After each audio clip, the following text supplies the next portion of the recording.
Ok, salut à tous les gars, c'est Hydroé. On se retrouve aujourd'hui pour une toute nouvelle vidéo.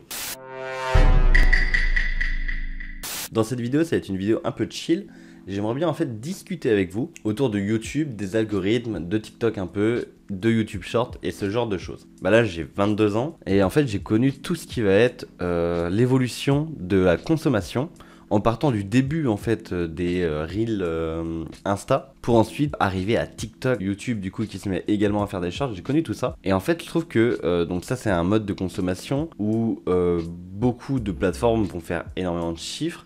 Parce que c'est quelque chose qu'on fait partout. On peut scroll facilement dans le bus, on peut scroll en attendant quelque chose. On passe notre temps à scroller, on rentre du travail, on scroll, on passe notre temps en fait à faire que ça. Mais je trouve que ce mode de consommation, il est quand même, entre guillemets, déjà contre-productif. Si on sait le gérer, ça va, on découvre beaucoup de choses vraiment cool. Il y a des créateurs de contenu qui font des choses magnifiques. Mais derrière, ce que je veux dire, c'est qu'on perd beaucoup de temps à voir des vidéos où on ne décroche pas. Sur TikTok, par exemple, YouTube Short, etc., on défile. S'il y a une vidéo qui nous plaît pas, on va quand même la voir. Alors que là, je vous donne un exemple.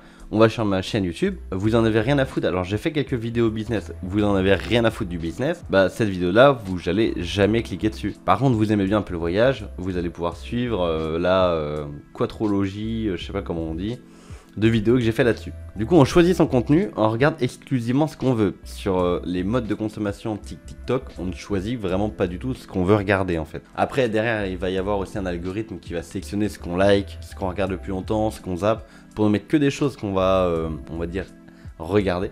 Mais c'est un mode de consommation qui me dérange un peu. Et j'ai l'impression qu'on tend, enfin c'est même pas j'ai l'impression, c'est on va vraiment, on tend là-dessus. Le truc c'est que maintenant YouTube va beaucoup plus référencer des shorts que des créateurs de contenu. Je vous donne un exemple. Moi, ça fait déjà très longtemps que je suis sur YouTube. J'ai commencé il y a 8 ans. Alors, 8 ans, c'était vraiment des vidéos éclatées, les gars. Mais j'essaye un peu de faire de la qualité. Et je me rends compte que, on va prendre un exemple aussi sur YouTube.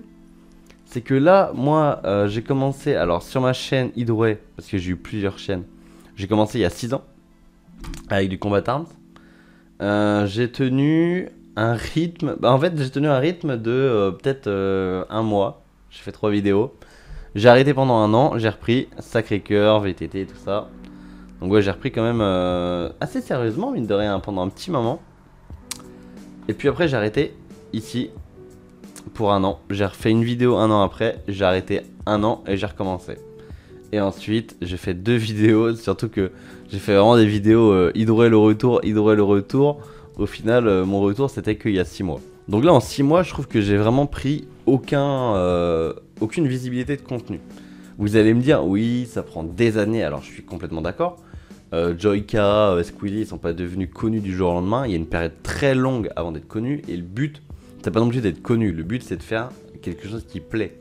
Moi, je suis sur YouTube depuis plus de 8 ans, j'ai fait plusieurs chaînes parce que ça me plaît, j'adore partager. Et je m'en fiche un peu dans le sens où mon but, c'est pas d'être connu, c'est pas de faire beaucoup de bif. Enfin, je vais pas vous dire que mon but, c'est pas de faire du bif parce que justement, faire du bif, c'est important. Derrière, si je peux avoir des sponsors pour faire des projets énormes, ce serait fou. Je pourrais développer ma passion vraiment à un niveau au-dessus. Mais quand on regarde, par exemple, ma trilogie voyage, j'ai quand même aménagé ma Clio, j'ai acheté un drone, j'ai fait beaucoup de choses. Je suis parti, je vous jure que le budget il a éclaté les gars. Tout ça pour que derrière je me prenne du 136 vues, 76 vues, 99 vues et 48 vues. Ça fait un flop, tout comme la présentation, l'urbex. Alors en fait je suis vachement diversifié parce que d'un côté j'essaye de montrer un peu côté entrepreneurial, que je veux obtenir une liberté financière par des investissements, que ce soit immobilier, j'ai pas commencé, plein de choses, mais je veux montrer que c'est possible en partant de rien, d'arriver à quelque chose. Et là j'ai tenté un short, je me suis dit on va tenter un short, bon gros flop, hein, il pue la merde d'ailleurs, je pourrais le supprimer avec vous, mais je crois qu'on m'a dit que quand on supprime une vidéo, ça après c'est plus compliqué sur le référencement, donc je vais rien supprimer. Sauf que le problème des shorts, c'est quoi? Donc YouTube Short, je suis d'accord, c'est une bonne idée, c'est pas mal. On a une catégorie ici, on va dans cette catégorie, et puis là on défile, on a un peu tout ce qu'on veut. Voilà. Maintenant, on va prendre une chaîne YouTube. Si on prend l'exemple d'un ami à moi qui fait des vidéos, il fait beaucoup de shorts. Et les gars, regardez-moi ce bordel, je suis désolé, ça rend... En fait, ça met pas en avant, je trouve, la chaîne, ça met pas en avant les gros projets. Ou celle-là, ça va vraiment des grosses vidéos, mais derrière, ça se noie en fait dans les shorts. Ça marche pour mon collègue, ça marche également pour Squeezie par exemple. On va voir Squeezie. Non, Squeezie ça va. Vous voyez, il n'y a pas de short, donc ça gâche pas. Là, il y a un short ici, mais vous voyez, ça c'est une chaîne, il y a tout. C'est-à-dire qu'il n'y a pas 1 milliard de shorts entre chaque vidéo. On arrive, on voit direct les vidéos et on peut sélectionner notre contenu. Mais par contre, on peut prendre Dr Nozman. Il fait beaucoup de shorts. C'est vraiment quelque chose de bien de faire des shorts. J'aime beaucoup, j'en regarde. Mais là, vous voyez, je trouve que ça fait moins propre, on va dire. Ça fait moins qualitatif. Et après, c'est pas forcément simple de trier. Imaginons, il y a un YouTuber, il va sortir 100 shorts. Et derrière, il a sorti une grosse vidéo intéressante. Elle sera masquée parce que quand on arrive, l'instinct humain ne va pas scroll comme ça pour trouver forcément la grosse vidéo. On se perd vite dedans. Alors après, je pense qu'on peut, enfin je sais qu'on peut filtrer. Je crois que c'est que sur téléphone qu'on peut filtrer. Peut-être ici sur internet, je sais pas. Mais là, vous voyez, on arrive dessus, c'est pas intuitif. Il n'y a pas moyen de filtrer les shorts. Il n'y a pas de deux catégories distinctes. Et je trouve que c'est quelque chose qui va bloquer. Allons voir le cas aussi. Alors c'est un cas particulier, mais de Wallan. Et vous voyez, il commence à faire des shorts pareil. Ça noie un peu les vraies vidéos. On voit des vidéos avec une super miniature travaillée, un titre travaillé. Et derrière là, il y a une petite main avec une vidéo comme ça, quoi. Ça donne, je trouve que ça donne pas envie. Après, c'est mon avis personnel. Là, ce que je vous dis, c'est vraiment mon avis. Moi, je trouve que ça noie la chaîne et que ça fait quelque chose de beaucoup moins quali. On va dire que ça, je trouve ça beaucoup plus quali que ça. Je dis pas qu'il faut pas faire de shorts, je dis que c'est dommage la répartition des shorts sur une vidéo YouTube. Et le problème, c'est que du coup, maintenant, c'est devenu, on va dire, quasiment une obligation de faire des shorts pour pouvoir derrière obtenir des résultats. Moi, vous voyez, je fais aucun short. Les résultats, les gars, ils sont éclatés. Du coup, derrière, si je veux développer une communauté, qu'est-ce qu'il faut que je fasse? Est-ce qu'il faut que je commence à faire des shorts au risque d'avoir des choses comme on a pu voir avec Kid Moon, pas Squeezie, mais Kid Moon, Wallan, Dr Nozman, etc. Plein d'autres? Je sais pas. Parce que moi, vous voyez, là, mes miniatures, elles sont travaillées. D'ailleurs, c'est Kid Moon qui les fait. Je lui remercie énormément. Je suis désolé, ça fait tâche. Ça, j'ai juste qu'une envie, c'est de la supprimer parce que je trouve que ça n'a pas sa place dans ce module, en fait. Et j'ai pas envie de faire de short tant que c'est pas plus travaillé. Que par exemple, il y a vraiment une catégorie vidéo et qu'ensuite, on peut cocher short. Comme peut y avoir sur téléphone, par exemple. Mais ça manque encore de discernement. Et c'est quelque chose qui me dérange. Du coup, on en arrive, les gars, à TikTok. Alors, TikTok, moi, je suis pas vraiment fan de TikTok. Mais après, je suis le mec qui va scroller sur Insta en disant je suis pas fan de TikTok.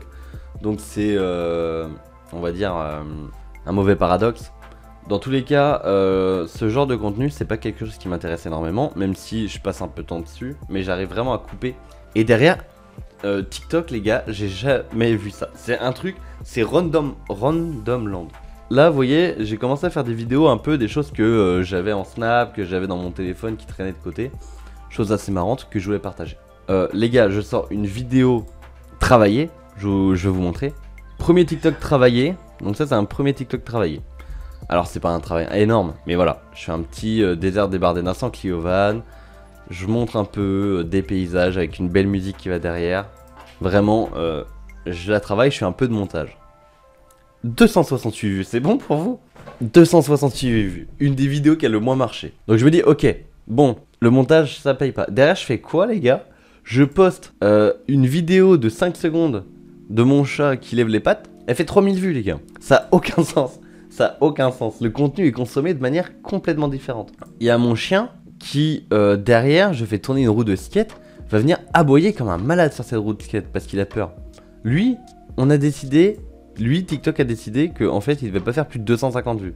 Derrière, une poignée de porte un peu longue. Bon, alors je sais que c'est une poignée de porte pour personnes à mobilité réduite. Mais voilà, ça m'a fait marrer. Je poste ça vite fait. Je fais quand même quasi 3000 vues, les gars. Et là, on va parler d'autre chose. Alors là, quelque chose que j'ai trouvé incroyable sur TikTok. Je poste une vidéo, les gars. Je vais à un concert Soldat Louis, à Plouay, donc chez moi. Je vais au concert.